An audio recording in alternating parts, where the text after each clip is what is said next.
Buenos días. Voy a empezar a explicar las páginas 112 y 113 del libro, es decir, el sistema endocrino. Con esto acabaré las explicaciones eh, hasta después cuando volvamos ya a clase. Se supone que el día 13 de abril, pero no es seguro. Y una vez que volvamos ya, eh, lo que haremos es ver en la última parte del tema, que es el aparato locomotor. Bueno, el sistema endocrino, al igual que el sistema nervioso, pertenece a lo que se llama la función de coordinación o el sistema de coordinación humano. Al igual que el sistema nervioso, el sistema endocrino responde ante estímulos que llegan de receptores internos y externos. Pueden ser o señales nerviosas o cambio en concentración de sustancias químicas, normalmente de hormonas en la sangre. Ante estos estímulos, los órganos del aparato endocrino reaccionan produciendo una respuesta que en este caso es en forma de producción y liberación hacia la sangre de unas sustancias químicas que se llaman hormonas, que viajarán a través de la sangre. Los órganos del aparato endocrino o el sistema endocrino son las glándulas endocrinas. Las glándulas endocrinas están compuestas por células endocrinas, es decir, células que pertenecen al tejido epitelial glandular endocrino, que producen sustancias químicas y las liberan hacia la sangre, que son las hormonas. Estas hormonas viajan a través de la sangre por todo el organismo y cuando encuentran células que contienen receptores o en su membrana o en su interior que encajan con estas sustancias químicas, como si fuera la llave con una cerradura, se unen muy estrechamente, provocarán estas células que tienen estos receptores y que se llaman células diana o células blanco, provocarán una respuesta que puede ser o aumentar el metabolismo, aumentar su contracción muscular, movimiento, etcétera, producción de otras sustancias químicas, es decir, muchos tipos de respuestas. De tal forma que las hormonas regularán muchas funciones metabólicas del organismo y funciones vitales. Bueno, vamos a empezar a explicar dos glándulas endocrinas muy importantes, el hipotálamo y la hipófisis.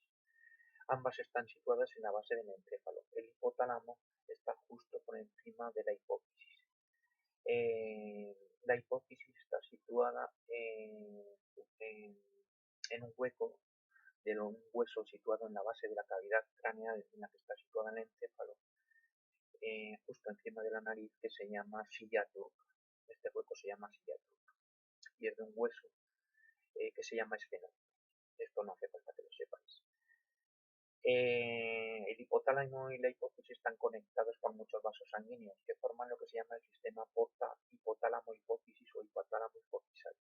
Va a ser muy importante porque las hormonas que produzca el hipotálamo, muchas de ellas se llaman factores liberadores de las hormonas de la hipófisis, viajarán por este circuito sanguíneo desde el hipotálamo a la hipófisis para provocar en la hipófisis la secreción de otro tipo de hormonas que se llaman las hormonas de la hipófisis, hormonas hipofisales. La hipófisis está dividida en dos partes, la parte anterior, que también se llama adenohipófisis, y la parte posterior, que se llama neurohipófisis. Tanto el hipotálamo como la neurohipófisis están formadas fundamentalmente por neuronas, pero estas neuronas tienen la particularidad que son capaces de producir y liberar hormonas, y en el caso de la neurohipófisis estas hormonas también pueden acumular sustancias químicas, que son las hormonas, en su interior para almacenarlas durante un tiempo. Bueno, en la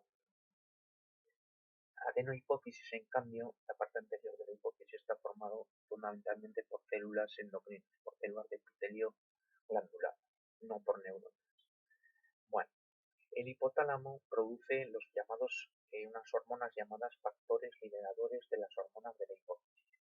Estas viajarán por el sistema porta, es decir, la circulación que une sanguínea que une el hipotálamo y la hipófisis, para llegar a la parte anterior de la hipófisis, y ahí provocará en ella la liberación de las hormonas hipofisáticas. ¿Qué factores liberadores más importantes tenemos? Pues vamos a empezar por los que tienen por las hormonas con actividad en los órganos reproductores. Y por lo tanto el hipotálamo va a producir lo que se llama un factor liberador que se llama el GnRH, que viene de hormona liberadora de la gonadotropinas, que viajará hasta la hipófisis por el sistema porta y ahí desencadenará el aumento de la producción y liberación hacia la sangre de la parte anterior de la hipófisis de las dos hormonas, la FSH y la LH. Las dos son las llamadas gonadotropinas. Se llaman gonadotropinas porque, si os fijáis en el nombre gónado, viene de gónada, es decir, de ovario y testículo, y tropina viene de tropismo, afinidad por ovario y por testículo.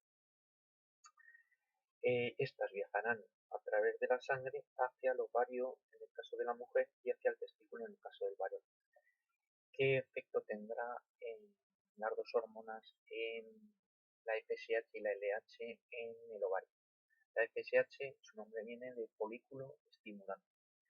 Como su nombre indica, provocará en el ovario un aumento del tamaño de varios, entre 5 y 6 folículos en el ovario que sea estimulado, de derecho o izquierdo. Esto provocará el crecimiento del folículo y este folículo empezará a producir otra hormona que se llaman los estrógenos. Estos pasarán a la sangre y provocarán varias acciones sobre la mujer. 1. La apertura del cuello del útero, que permitirá el paso de los espermatozoides en la fecundación desde la vagina hacia el interior del útero para que se produzca la fecundación del óvulo. En segundo lugar, aumentará el moco lubricante en la vagina para facilitar la cópula. En tercer lugar, aumentará el tamaño y grosor de la mucosa del útero y su vascularización, es decir, el número de vasos sanguíneos para, si se produce fecundación, empezar a desarrollar la placenta. Y en el caso de los animales, las hembras de los animales, no en las personas, desencadena el periodo llamado de celo, que es un periodo de aceptación del macho, que es un cambio psicológico para aceptar la cópula con el macho, cosa que no ocurre en la mujer. Bueno, en el caso de la LH, lo que provoca, que se llama hormona luteinizante, que también produce la parte anterior de la hipófisis bajo la acción de la GnRH, cuando llega al ovario va a provocar que uno de los folículos, solo uno, normalmente, a no ser que se produzcan gemelos, de los folículos de mayor tamaño que han crecido en el ovario, sea en el ovario derecho o izquierdo, se rompa y expulse el óvulo que contiene en su interior hacia la trompa de falopio para que pueda ser fecundado por los espermatozoides. Esto se llama ovulación. Justo después de la ovulación empieza a involucionar o a atrofiarse lo que era el resto del cuerpo lúteo que ha ovulado hoy del folículo que ha ovulado, ese folículo de gran tamaño que ha expulsado el óvulo, y este se transforma por el influjo por estímulo de la LH también, en lo que se llama el cuerpo amarillo, cuerpo lúteo. Es una esfera más o menos del tamaño de un grano de arroz de color amarillo que va a producir una sustancia muy importante que es una hormona que se llama la progesterona. La progesterona pasará a la sangre y lo que provocará es un aumento mayor del tamaño de la mucosa del útero y el desarrollo de la placenta, además del posterior mantenimiento de la placenta durante todo el embarazo, lo que mantendrá el embarazo e impedirá los abortos.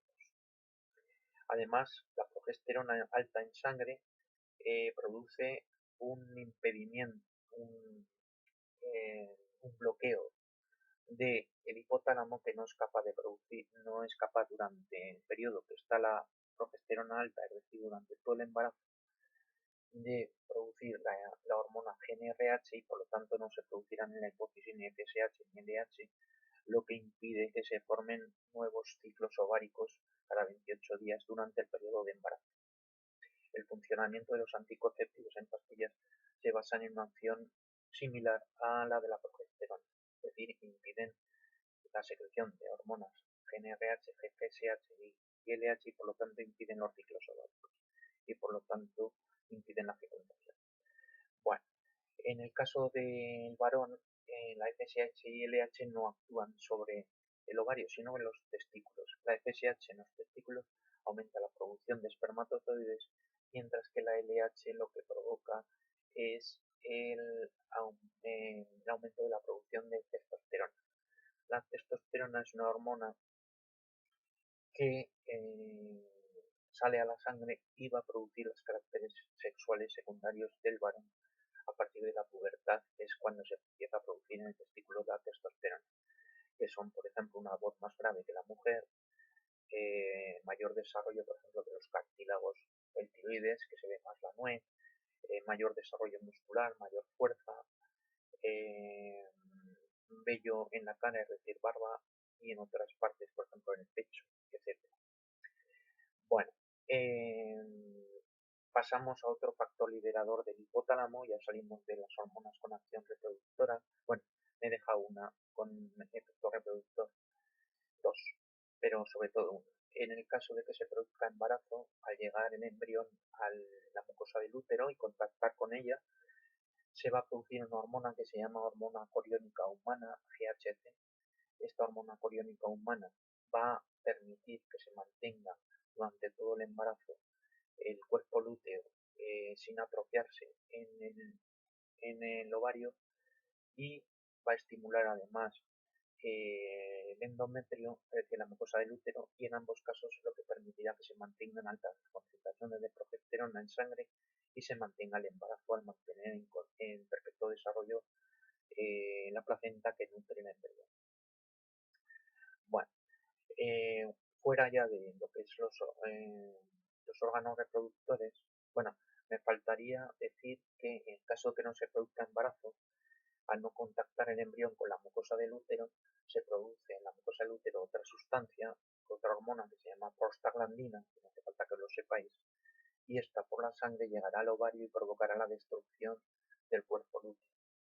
Al destruirse el cuerpo lúteo caerá la producción de progesterona y esto produce dos consecuencias. Uno, se produce la atrofia de la mucosa del útero, que disminuye de grosor y empiezan a romperse vasos sanguíneos, de tal forma que se produce un sangrado, que es la menstruación, que saldrá por el cuello del útero que se abre hacia la vagina y limpia los de restos de mucosa uterina atrofiada y destruida para empezar un nuevo ciclo.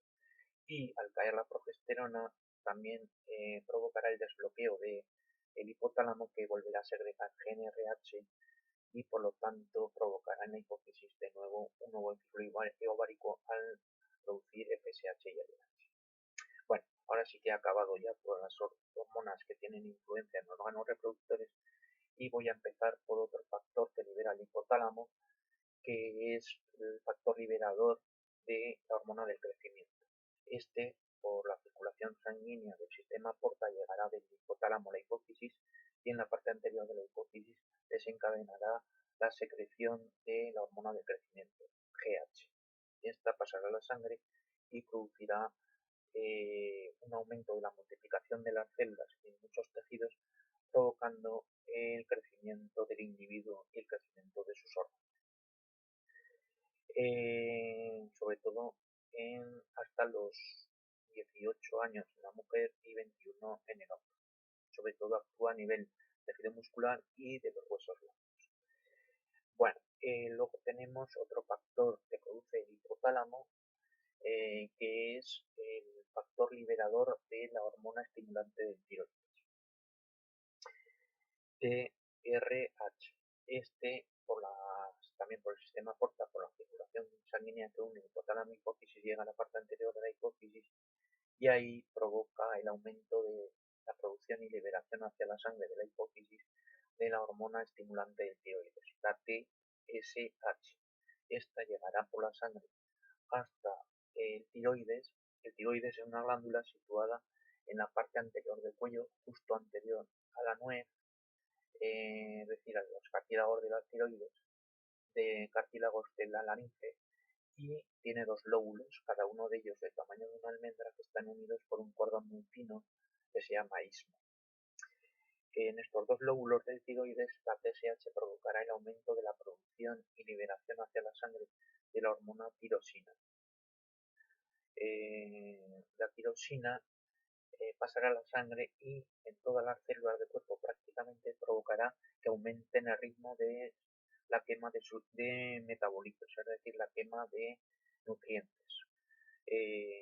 Por lo tanto, habéis oído hipotiroidismo y hipertiroidismo. Hipotiroidismo sería la producción de poca tirosina en el tiroides, en la glándula tiroides. Esto desencadenará en las personas que tengan hipotiroidismo que su ritmo de metabolismo es mucho más lento, se queman mucho menos nutrientes y por lo tanto se tienden a acumular en el tejido graso y estas personas tienden a engordar. En cambio, el hipertiroidismo sería lo contrario, se produce demasiada tiroxina en el tiroides. Al estar continuamente en sangre, el ritmo del metabolismo en todas las células es muy alto, se queman muchos nutrientes y estas personas suelen almacenar poco tejido graso y por lo tanto suelen estar muy delgadas. También son trastornos que ya veremos más adelante. Una vez acabado con la acción del tiroides, pasamos a otro factor que libera el hipotálamo, que es el factor liberador de la hormona adrenocorticotropa. Bueno, este pasa también por la circulación sanguínea de hipotálamo a hipófisis y en la parte anterior de la hipófisis provoca la liberación de la hormona llamada ACTH, hormona adrenocorticotropa. Como su nombre indica, estimula la corteza adrenal. La corteza adrenal está situada, si os acordáis, en la glándula suprarrenal, está situada encima de cada uno de los riñones, el derecho y el izquierdo. Pues en la parte más externa de la glándula suprarrenal, que es la corteza adrenal o corteza suprarrenal, es donde actúa la CTH. En ella provocará la liberación de varias hormonas.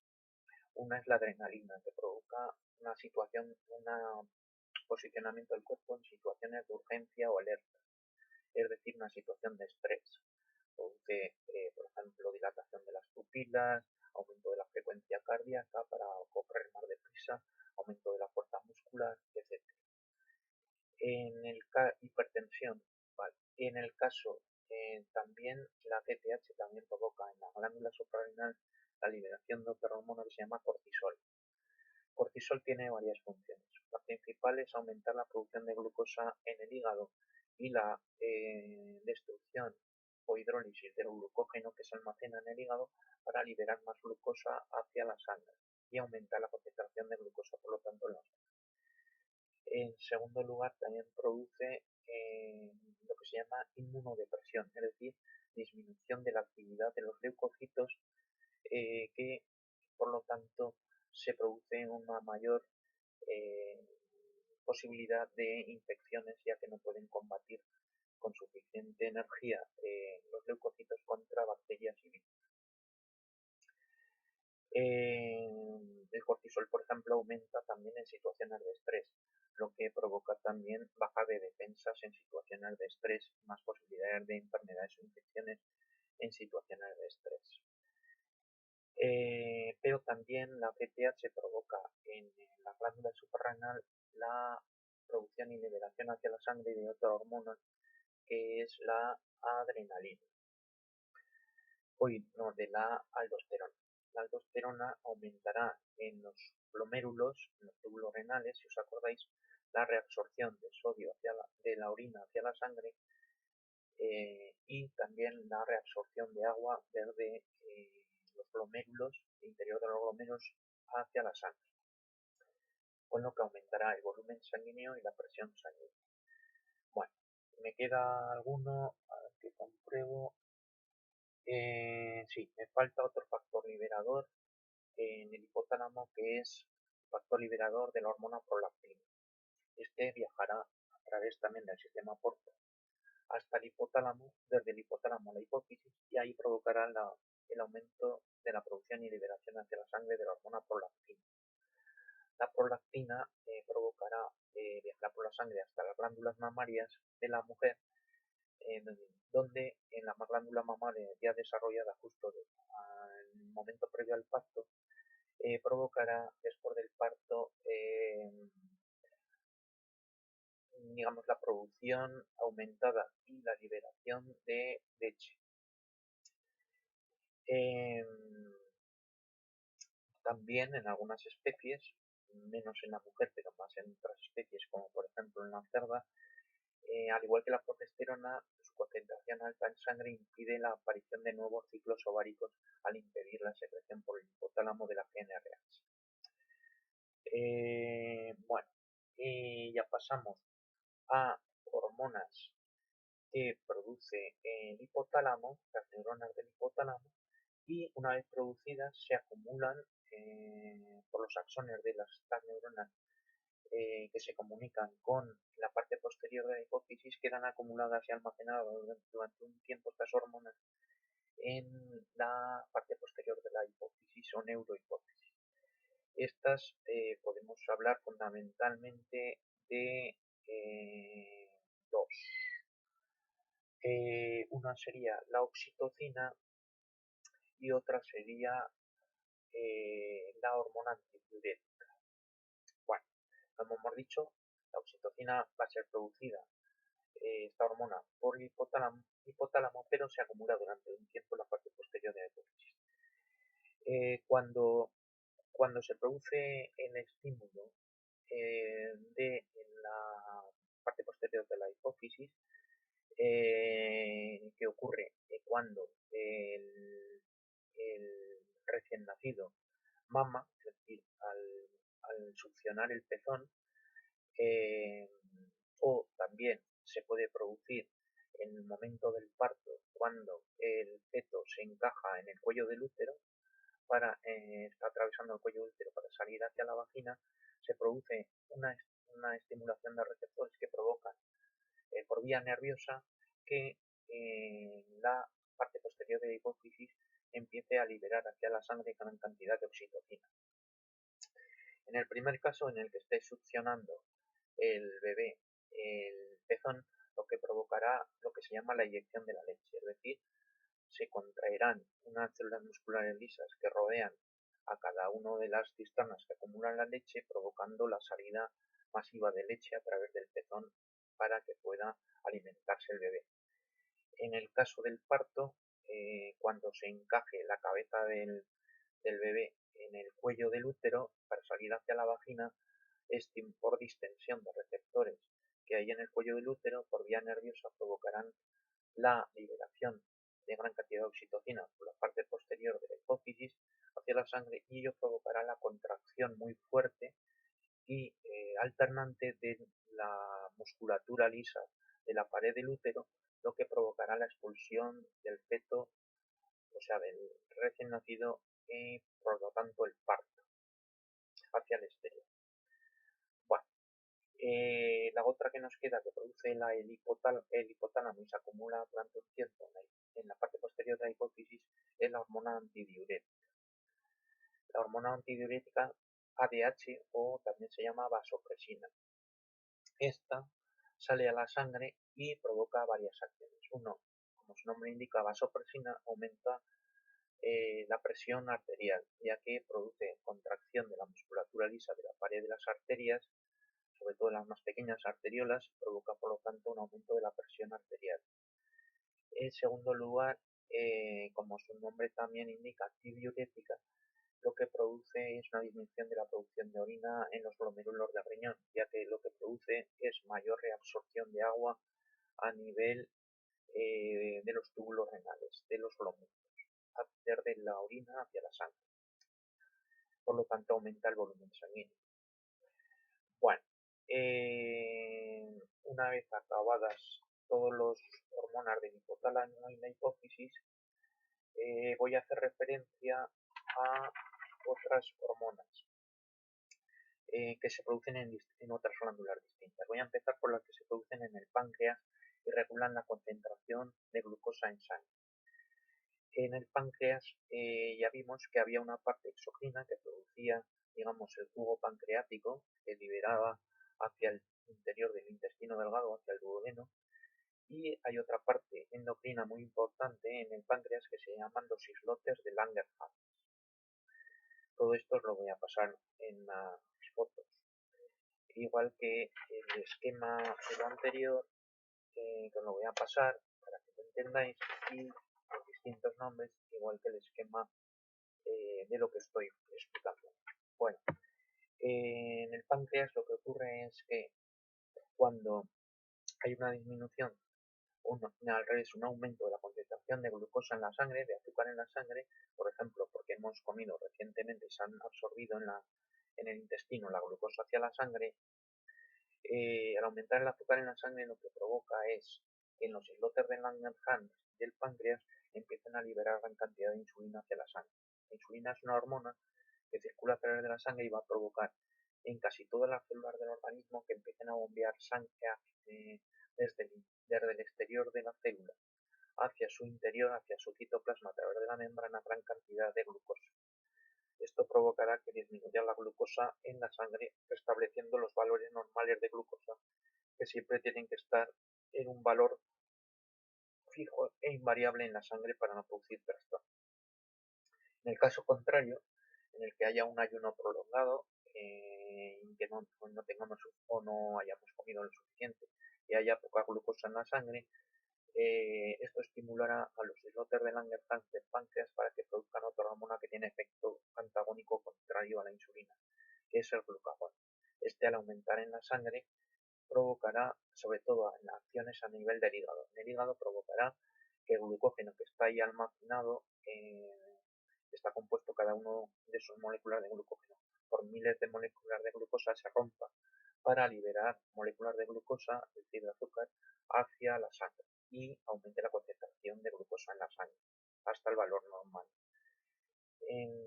Otra cosa que produce es que las células del hígado empiecen también a fabricar glucosa a partir de otras sustancias, por ejemplo, a partir de aminoácidos de las proteínas, que se liberarán hacia la sangre para aumentar también la concentración del azúcar o de la glucosa en la sangre y restablecer su valor normal.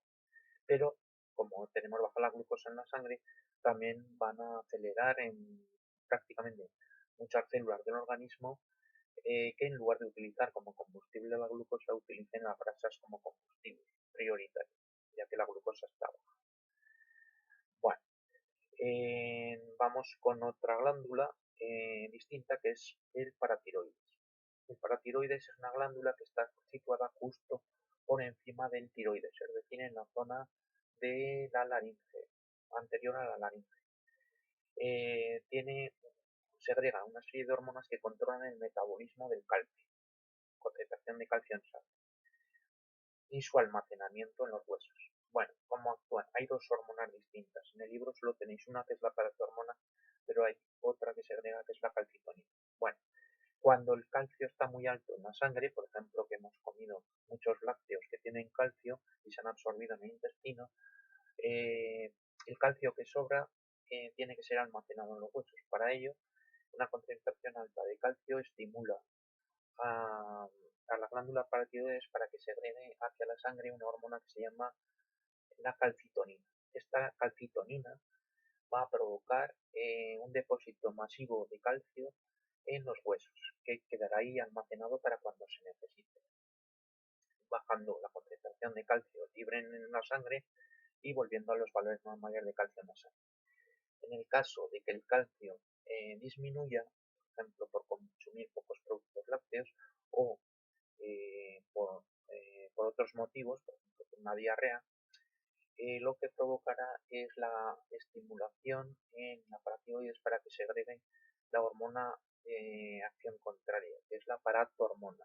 La paratormona viajará a través de la sangre hacia los huesos y provocará que se destruya tejido óseo para el calcio que ahí estaba almacenado se libere y quede donde estaba acumulado y quede libre en el plasma de la sangre, produciendo un aumento de la concentración de calcio en la sangre para restablecer el valor normal. Y la última glándula que vamos a ver es la propia mucosa del útero. La mucosa del útero produce fundamentalmente dos hormonas. Una, la progesterona, al igual que el cuerpo lúteo, que mantiene la gestación al provocar el desarrollo de la placenta y su mantenimiento durante todo el embarazo. Y también segrega la hormona coriónica humana. La hormona coriónica humana es la que mantendrá el cuerpo lúteo en perfectas condiciones en el útero durante todo el embarazo para que produzca lo suficiente progesterona y mantenga la gestación. Eh, bueno, todo esto os los mandaré adjunto en unas fotos de los apuntes para que tengáis aquellas hormonas que no figuran explicadas en el libro. Y por último, lo que tenéis en la página 113 es cómo se regula la producción y liberación de los distintos tipos de hormonas. Lo que aquí os voy a destacar es que muchas hormonas tienen un mecanismo de control en su producción y liberación hacia la sangre que se llama retroalimentación o en inglés feedback. Esta retroalimentación o feedback puede ser positiva o negativa. En el caso de que sea un feedback positivo, lo que ocurre es que cuanto más aumente la concentración de una determinada hormona, eh, provoca que se produzca todavía mayor cantidad de esta hormona. Es decir, como un pez que se muerde la cola. El ejemplo es, por ejemplo, la acción del eje hipotálamo-hipófisis ovario en la producción de estrógenos. Como hemos dicho, el GnRH es producida por el hipotálamo. Este estimula en la hipófisis la secreción de FSH. La FSH en el ovario provocará el aumento de la producción y liberación de estrógenos al crecer los folículos. Estos estrógenos, cuando se acumulan en la sangre y van aumentando en concentración, a mayor concentración de estrógenos todavía se estimula en el hipotálamo la producción de mayor cantidad de GnRH y por lo tanto mayor cantidad de FSH en el hipófisis y mayor cantidad de estrógeno. Es decir, como un ciclo que cada vez aumenta más la concentración de estrógenos. Todo ello conducirá al proceso de la ovulación. El feedback negativo, retroalimentación negativo, sin embargo, se produce en la mayor parte de las hormonas. Es lo contrario, es decir, cuando aumenta la concentración en sangre de una hormona, esto induce o estimula en la glándula que produce esta hormona el efecto contrario, es la disminución de la producción de esta hormona. Esto ocurre en prácticamente todas las hormonas. Un ejemplo sería el ejemplo del tiroides. El tiroides, bajo la acción de la hormona TSH que hemos dicho, que produce en la hipófisis, segrega la hormona tiroxina. Esta, cuando aumenta en sangre, produce todos los efectos que hemos visto, aumento del ritmo del metabolismo en las células, pero a su vez el aumento de la concentración de la hormona tiroxina provocará en la hipófisis que se bloquee la liberación de la hormona TSH y al disminuir por lo tanto la secreción de la hormona TSH hará que la tiroides produzca y libere menos cantidad de tiroxina, con lo cual un aumento de la concentración de tiroxina en poco tiempo hará que disminuya la producción de tiroxina y liberación de tiroxina por la tiroides. Tenéis un gráfico para explicarlo en la página 113 en un cuadro al final. Bueno, como os he dicho, os enviaré estos gráficos explicativos de lo que he explicado, los nombres de distintas hormonas y esquemas de cómo funcionan. Y con esto doy por explicado también el sistema endocrino, es decir, páginas 112 y 113, con lo cual a la vuelta solo nos faltará del tema lo que es el aparato locomotor. Saludos.